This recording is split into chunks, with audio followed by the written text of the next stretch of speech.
Everyone, हम कर रहे हैं बीएड फर्स्ट ईयर का हमारा जो सेकंड पेपर है कंटेम्प्रेरी इंडिया एंड एजुकेशन, जिसकी हमारी थर्ड यूनिट चल रही है। तो आज हम इस लेक्चर में अपना टॉपिक करेंगे नेशनल करिकुलम फ्रेमवर्क 2005 की। 2005 में जो पाठ्यक्रम बनाया था राष्ट्रीय पूरे राष्ट्र के लिए या फिर राष्ट्रीय लेवल पर जो पाठ्यक्रम बनाया गया था वो क्यों बनाया गया था, उसकी क्या जरूरत पड़ी थी, क्या उसके ऑब्जेक्टिव थे। अगर हम बात करें करिकुलम की तो करिकुलम देखो बहुत ज्यादा जरूरी है अपने जो स्टूडेंट्स हैं उसको बेटर एजुकेशन देने के लिए।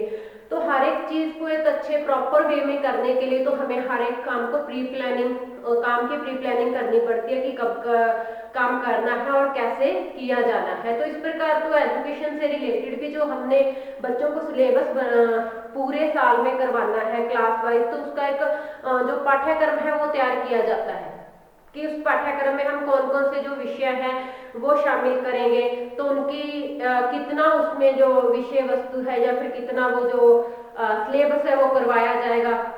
इस प्रकार जो 2005 में करिकुलम बनाया था, नेशनल करिकुलम फ्रेमवर्क 2005 में जो किया गया था, वो भी समय की मांग को ध्यान में रखते हुए करिकुलम जो पाठ्यक्रम था वो तैयार किया गया था। क्योंकि समय के साथ साथ हमें ना करिकुलम में जो चेंजेस करने पड़ते हैं वो समय की डिमांड के साथ हमें चलना पड़ता है। तो जो 2005 में क्या था हम उसकी बात करते हैं। मानव संसाधन मंत्रालय द्वारा बुलाई गई जो राष्ट्रीय अनुसंधान और प्रशिक्षण परिषद की कार्यकारिणी सभा में चिंतन किया गया कि राष्ट्रीय माध्यमिक शिक्षा के पाठ्यक्रम 2000 में क्या सुधार किया जाए। जो 2000 में पाठ्यक्रम या करिकुलम बना था उसमें जो नए क्या चेंजेस किए जाए। तो 2005 में जो बैठक हुई थी 14 जुलाई से 19 जुलाई 2004 की बात है। 14 जुलाई to 19 July 2014।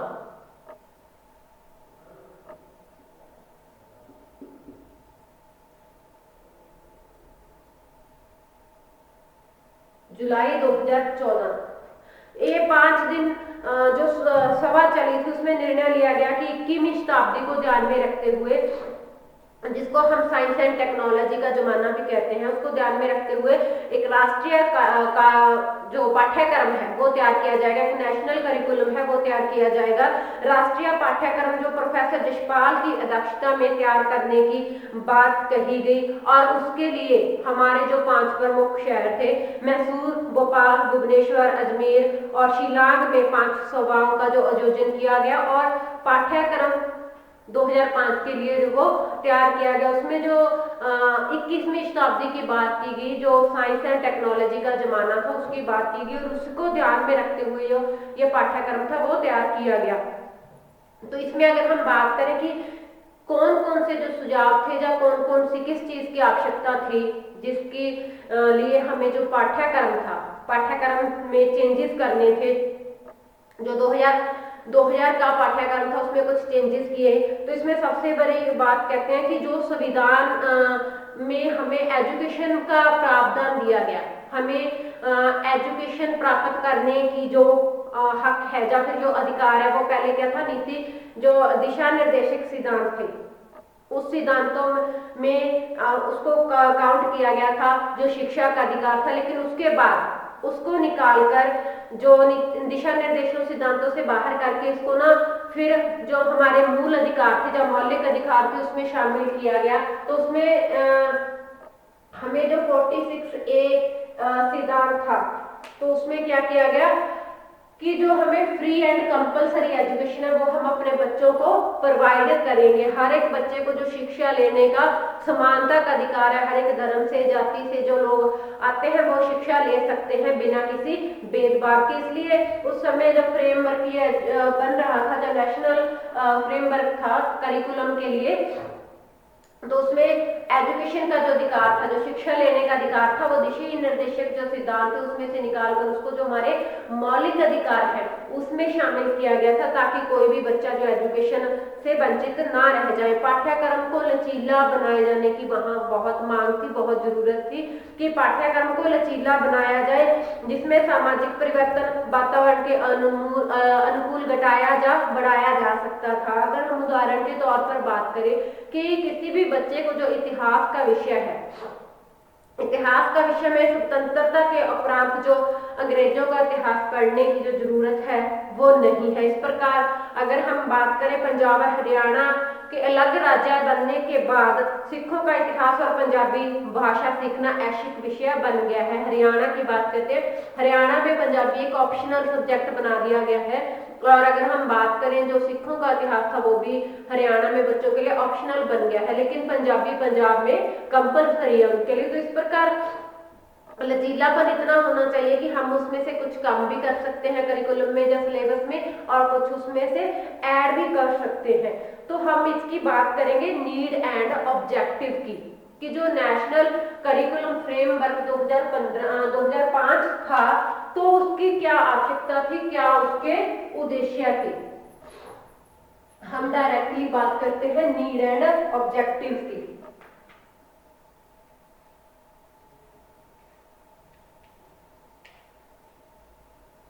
Need and objectives.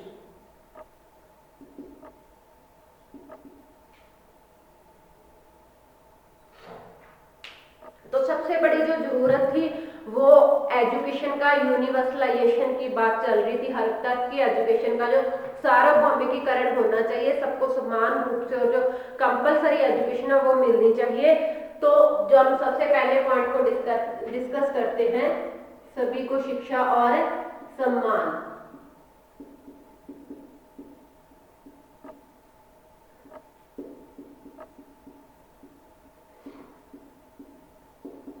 सभी को शिक्षा और सम्मान, एजुकेशन विद रिस्पेक्ट। इसमें बताया गया कि हर एक पर्सन का वो हक बनता है एजुकेशन लेने का, पूरे मान सम्मान के साथ उसको एजुकेशन मिलनी चाहिए। तो हमें एक दूसरे के प्रति जो अपना बिहेवियर है वो भी एक सम्मानजनक रखना चाहिए। परमात्मा ने विश्व के सभी जो नागरिक हैं उनको शारीरिक अंग, देह, बुद्धि समान दी है, किसी से भेदभाव नहीं रखा। तो फिर हम किसी को एजुकेशन देने के मामले में भेदभाव नहीं रख सकते, क्योंकि जो धर्म है वो भगवान ने नहीं बनाकर भेजे कि भगवान ने पहले धर्म बना दिए, बाद में जो लोग हैं वो पैदा हुए। तो जब जो धर्म बने हैं वो लोगों ने ही बनाए हैं, जो जातियां हैं वो भी क्या है, हमारे लोगों के द्वारा ही बनाई गई है। तो हमें अधिकार नहीं बनता कि हम किसी भी जाति या धर्म के बच्चों को एजुकेशन प्राप्त करने से रोके। तो जो एजुकेशन में समानता का अधिकार इसलिए दिया गया है, तो जो करिकुलम फ्रेमवर्क बनाने का उद्देश्य भी यही था और उसकी आवश्यकता भी थी कि सभी को शिक्षा और जो सम्मान है वो मिलना चाहिए। फ्री एंड कंपलसरी एजुकेशन का प्रावधान किया गया था, जो एलिमेंट्री क्लास तक या फिर एलिमेंट्री एजुकेशन तक, ताकि हम जो एक क्वालिटेटिव एजुकेशन है वो अपने बच्चों को दे सकें। इसलिए विश्व के सभी नागरिकों को शिक्षा और सुख सुविधा मिलनी चाहिए। यूनेस्को ने विश्व के सभी नागरिकों को शिक्षा और जो सम्मान देना चाहिए उस पर बल दिया है कि हर एक इंसान को उसके हक की शिक्षा और उसका जो मान सम्मान है वो मिलना चाहिए। भारत में सभी बच्चों को माध्यमिक शिक्षा अनिवार्य रूप से देने के लिए यूनेस्को ने भारत की जो फाइनेंशियली हेल्प थी, हम कह सकते हैं कि उसमें जो आर्थिक सहायता थी वो प्रदान की, ताकि भारत में कोई भी बच्चा एजुकेशन से वंचित ना रह जाए। आगे हम बात करते हैं मदर टंग की, मातृभाषा की। मदर टंग की बात करेंगे। हिंदी जो भाषाई राज्य है, जिन राज्यों में मातृभाषा हिंदी नहीं है उनके सीखने के लिए जो उनको जो एजुकेशन प्रदान करने के लिए जो उनका मीडियम है वो उनकी मातृभाषा होनी चाहिए। हमारे देश की जो राष्ट्रीय भाषा है वो घोषित की गई है हिंदी, लेकिन बहुत सारे राज्य ऐसे भी हैं यहाँ पर हिंदी बोली ही नहीं जाती। इसलिए अगर हम वहाँ के बच्चों को प्रॉपर एजुकेट करना चाहते हैं या क्वालिटी की एजुकेशन देना चाहते हैं, तो हमें वहाँ की जो लैंग्वेज है, रीजनल लैंग्वेज है वहाँ की, जो बच्चों की मदर टंग है, तो उसी को मीडियम बनाना चाहिए इंस्ट्रक्शन का, एटलीस्ट प्राइमरी लेवल तक। और उसके बाद हम उनको इंग्लिश या फिर जो हमारी राष्ट्रीय भाषा उस माध्यम से जो शिक्षा है प्रदान कर सकते हैं। आगे हम बात करेंगे नेशनल लैंग्वेज की। नेशनल लैंग्वेज या फिर राष्ट्रीय भाषा। राष्ट्रीय भाषा मतलब हमारे जो राष्ट्रभाषा है, जैसे हमारे देश की राष्ट्रभाषा हिंदी है, देश के नागरिकों से मेल मिलाप और देश के कार्यों में सक्रियता, आदान प्रदान, व्यवहार आदि के लिए पूरे देश के विद्यार्थियों को हिंदी भाषा या फिर हम कह सकते हैं कि देवनागरी जो लिपि का ज्ञान है वो होना जरूरी है। राष्ट्रभाषा को हम अपनी गौरवमयी भाषा मानते हैं क्योंकि ये पूरे राष्ट्र की भाषा है, हमें एकता के सूत्र में बांधती है। इसलिए हमें बच्चों को उनकी मातृभाषा के साथ साथ जो राष्ट्रीय भाषा है हमारी, जो हिंदी भाषा का ज्ञान है वो भी करवाया जाना बहुत ज्यादा जरूरी है। आगे हम बात करते हैं इंग्लिश लैंग्वेज की, अंग्रेजी भाषा की। इंग्लिश लैंग्वेज या फिर अंग्रेजी भाषा। देखो, इंग्लिश एक ऐसी भाषा है जो कहीं पे भी बोली जा सकती है, किसी भी देश में बोली जा सकती है। जब कोई लोग एक दूसरे की भाषा नहीं समझते, वो मोस्टली क्या करते हैं, वो इंग्लिश का सहारा लेते हैं अपनी जो बात है वो एक दूसरे को बताने के लिए, एक दूसरे को समझाने के लिए। तो इंटरनेशनल लेवल की जो लैंग्वेज है उस पर भी खासा जोर दिया गया यहाँ पे 2005 में जो करिकुलम फ्रेमवर्क किया था कि हमें बच्चों को हमारी राष्ट्रीय भाषा और उनकी जो रीजनल भाषा है, जो उनकी मदर टंग है, उसके साथ साथ क्या है, अंग्रेजी भाषा का भी ज्ञान देना बहुत ज्यादा जरूरी है।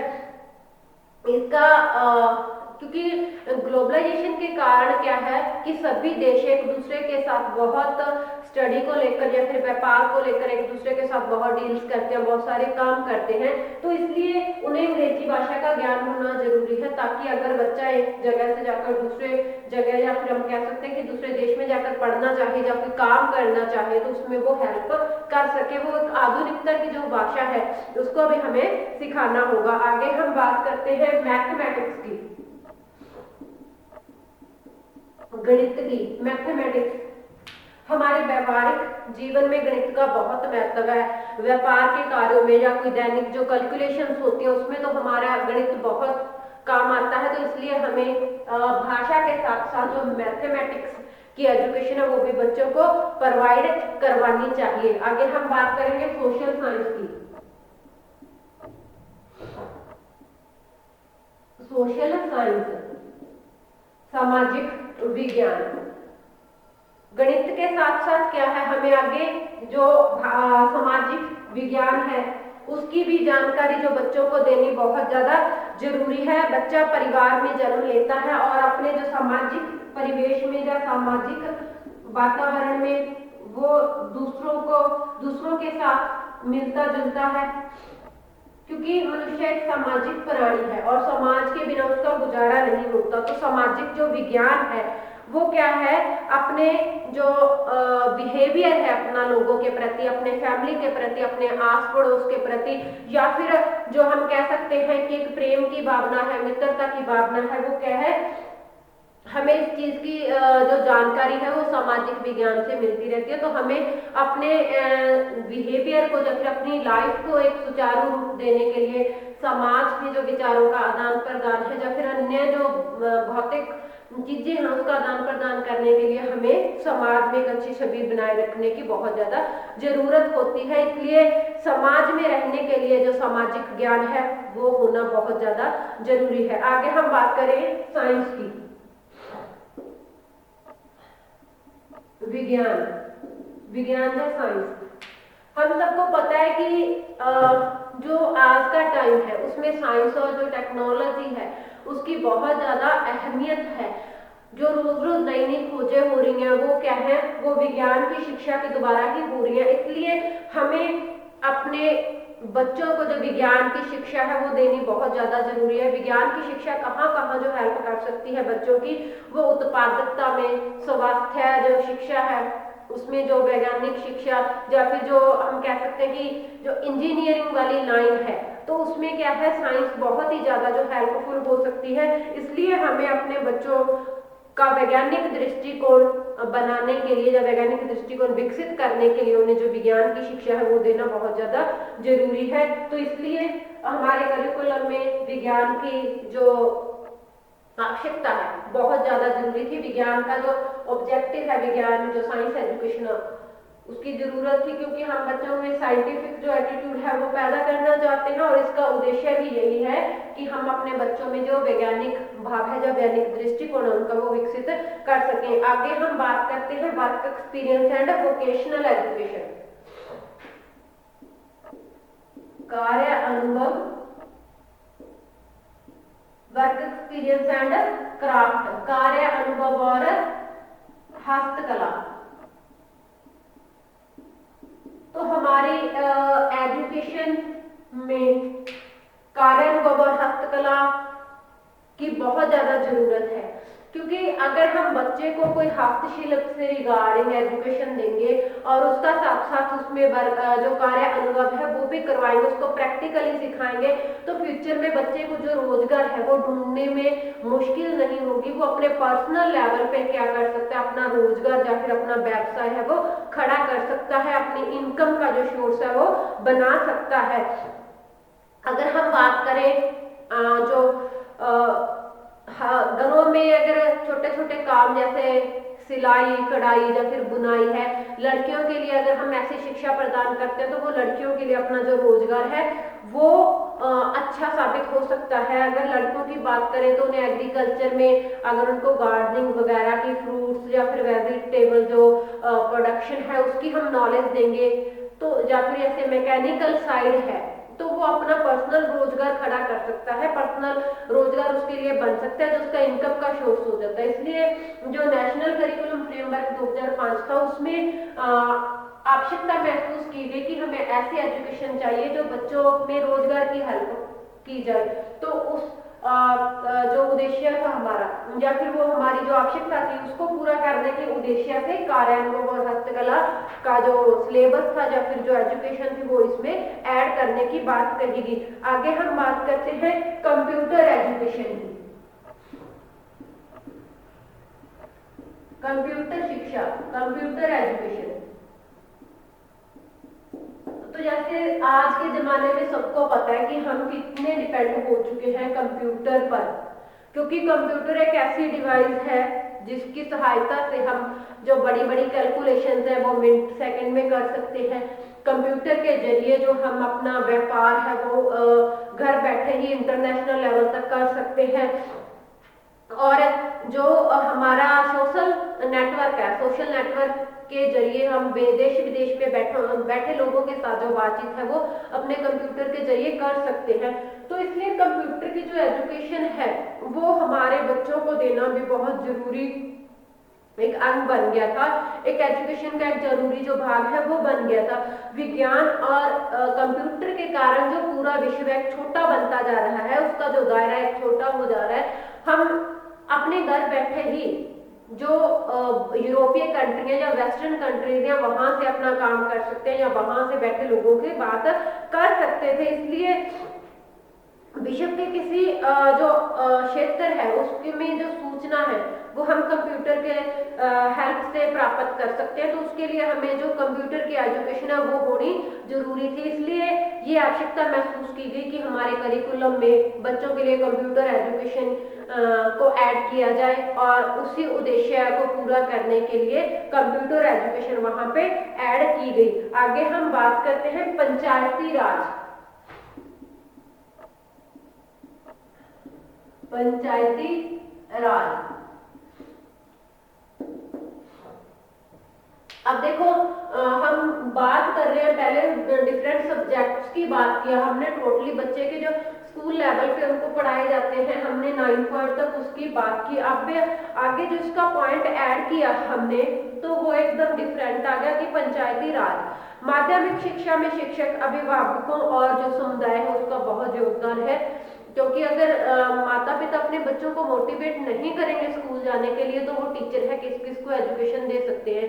तो इसलिए टीचर्स के साथ साथ जो माता पिता है और जो हमारे सोसाइटी है, समुदाय के लोग हैं, अपने बच्चों को एजुकेशन दिलाने में उनका भी बहुत बड़ा योगदान है। ग्रामीण ब्लॉक, जिला शिक्षा समितियों में शिक्षा के विकास में सहयोग आवश्यक है। इसलिए जो खेल प्रतियोगिता, विज्ञान प्रतियोगिता, कार्यानुभव प्रदर्शनी, स्वतंत्रता दिवस, बाल दिवस के अवसरों पर पंचायती राज के सहयोग से जो सांस्कृतिक कार्यक्रम है, जो कल्चरल प्रोग्राम है, उसका आयोजन करके विद्यार्थियों का जो उत्साह है वो बढ़ाया जा सकता है, ताकि ज्यादा से ज्यादा बच्चे हैं वो स्कूल में एजुकेशन लेने के लिए आए और एक अच्छी एजुकेशन प्राप्त कर सके। आगे हम बात करते हैं अंतरराष्ट्रीय सद्भावना एवं विश्व शांति।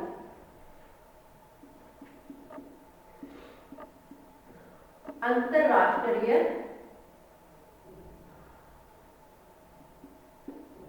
सद्भावना व शांति। अंतरराष्ट्रीय सद्भावना व शांति, तो जब तक हमारे अंतरराष्ट्रीय लेवल पर जो संबंध है एक दूसरे देश के वो अच्छे नहीं होंगे तो वो क्या है, हम अंतरराष्ट्रीय जो शांति की बात करते हैं वो कंप्लीट या फिर वो फुलफिल नहीं हो सकती।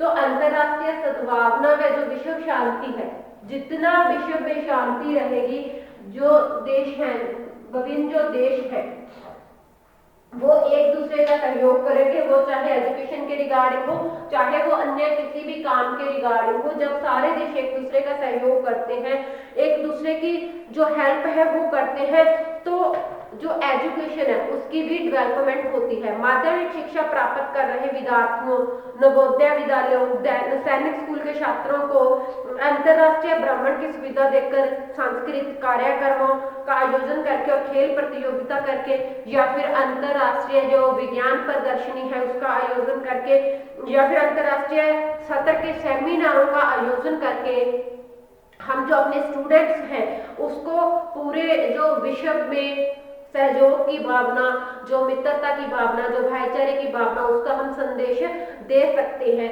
अगर हम बच्चों को इंटरनेशनल लेवल का जो टूर है वो लेके जाते हैं तो बच्चों को वहाँ की जो संस्कृति है उससे भी हम परिचय उनका करवा सकते हैं, वहाँ के लोगों के रहन सहन के बारे में बता सकते हैं, वहाँ के जो लोगों के रीति रिवाज है, उनका जो कल्चर है, उनकी जो संस्कृति है उसका ज्ञान हम करवा सकते हैं, जिसका फायदा होता है कि फिर वो बच्चे एक दूसरे के कल्चर की रिस्पेक्ट करते हैं, एक दूसरे की संस्कृति की रिस्पेक्ट करते हैं। परस्पर विश्वास, मित्रता और जो सहयोग की भावना होती है वो पूरे जो देश है, सारे देश हैं, उनमें क्या अंतरराष्ट्रीय सद्भावना व विश्व शांति की ओर अग्रसर करते हैं हम अपने बच्चों को। इसलिए बच्चों को अंतरराष्ट्रीय सद्भावना और जो विश्व शांति है उसके बारे में ज्ञान देना और उसके फायदों के बारे में बताना बहुत ज्यादा जरूरी है। तो यही अंतरराष्ट्रीय शिक्षा आयोग का मुख्य उद्देश्य है कि हम अंतरराष्ट्रीय स्तर पर सद्भावना और जो शांति है वो बनाए रखें। आगे हम बात करते हैं पाठ्यक्रम का उत्पादकता से संबंध। पाठ्यक्रम का उत्पादकता से संबंध।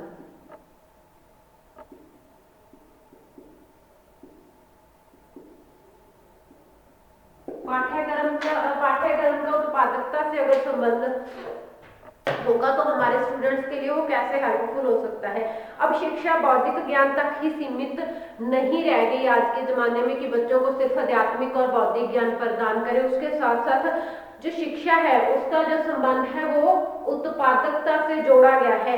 देश के बेरोजगार जो नागरिक है उसको नौकरियां देने के लिए कृषि, बागवानी, जो वोकेशनल एजुकेशन है, शिल्प कार्य है या फिर हस्तकला है, टेक्निकल शिक्षा दी जाती है, जिससे देश का उत्पादन भी बढ़ता है और जो लोग हैं उनको रोजगार भी मिलता है। मतलब जो स्टूडेंट है वो आफ्टर स्टडी को अपना पर्सनल जो रोजगार है वो बना सकते हैं, अपना व्यवसाय वो पर्सनल रूप में शुरू कर सकते हैं, जो उनका इनकम का सोर्स बन जाता है।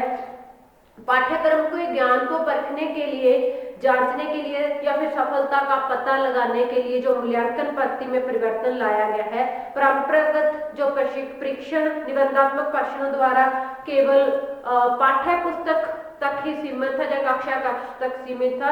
अब उसके निबंधात्मक प्रश्नों की जगह जो लघुरात्मक क्वेश्चंस होते हैं या फिर जो ऑप्शनल टाइप क्वेश्चंस होते हैं ऐसे क्वेश्चनों को भी परीक्षा प्रणाली में शामिल किया गया है, जो बहुत ज्यादा आवश्यकता थी हमारे जो इवेल्युएशन पैटर्न था, हमारी जो मूल्यांकन पद्धति थी उसके लिए, उसको सफल बनाने के लिए। तो हमारा ये पॉइंट था मूल्यांकन पद्धति में सुधार।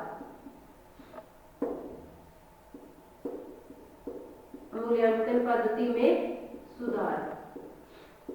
तो इसका मेन उद्देश्य ही यही था, जो पद्धति में सुधार करने का, कि हम जो अपने बच्चे हैं, पहले क्या होता था, निबंधात्मक जो क्वेश्चन पूछे जाते थे, कई बच्चों की राइटिंग अच्छी नहीं होती थी, या फिर कई वो टाइम पे पूरा नहीं कर पाते थे अपना पेपर, तो वो दूसरे बच्चों के साथ पिछड़ जाते थे, इसलिए उनमें जो हीन भावना बहुत आ जाती थी। तो उन सब चीजों को रोकने के लिए जो मूल्यांकन पद्धति में सुधार किया गया, बच्चों को जो ग्रेड सिस्टम था वो इवैल्यूएशन में अपनाया गया, ताकि हम अपने बच्चों को ज्यादा मोटिवेट कर सके एजुकेशन के लिए, आगे एजुकेशन प्राप्त करने के लिए। तो ये था हमारा आज का topic, national curriculum framework 2005 need and objective उसके। तो हमने यहाँ पे जो 13 पॉइंट किए हैं कि इसकी क्या जो आवश्यकता थी और क्या उसके उद्देश्य थे। तो इसकी आवश्यकता थी सभी को शिक्षा और सम्मान दिलाना, उसकी आवश्यकता के लिए जो नया करिकुलम बनाया जाना था, और इसका उद्देश्य भी यही है कि सभी को शिक्षा और सम्मान दिलाया जाए, ऐसा पाठ्यक्रम है वो तैयार किया जाए। अगर अलग से नीड पूछी गई तो भी हमने इसको लिख सकते हैं, अगर सिर्फ ऑब्जेक्टिव पूछे तो भी हम ये पॉइंट लिखेंगे, क्योंकि नीड जो ऑब्जेक्टिव है वो एक दूसरे के साथ कोरिलेट होती है, एक दूसरे के साथ डिपेंड होती है।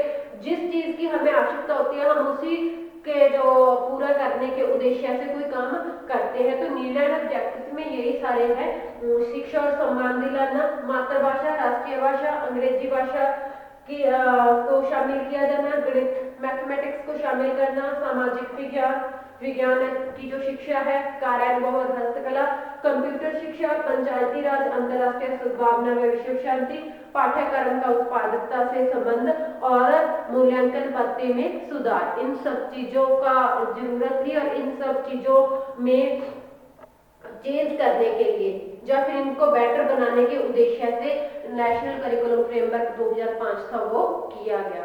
तो आज का हमारा लेक्चर यहीं पे खत्म हो रहा है। नेक्स्ट लेक्चर में हम नेक्स्ट टॉपिक करेंगे। तो आज के लिए इतना ही। Thank you, have a nice day.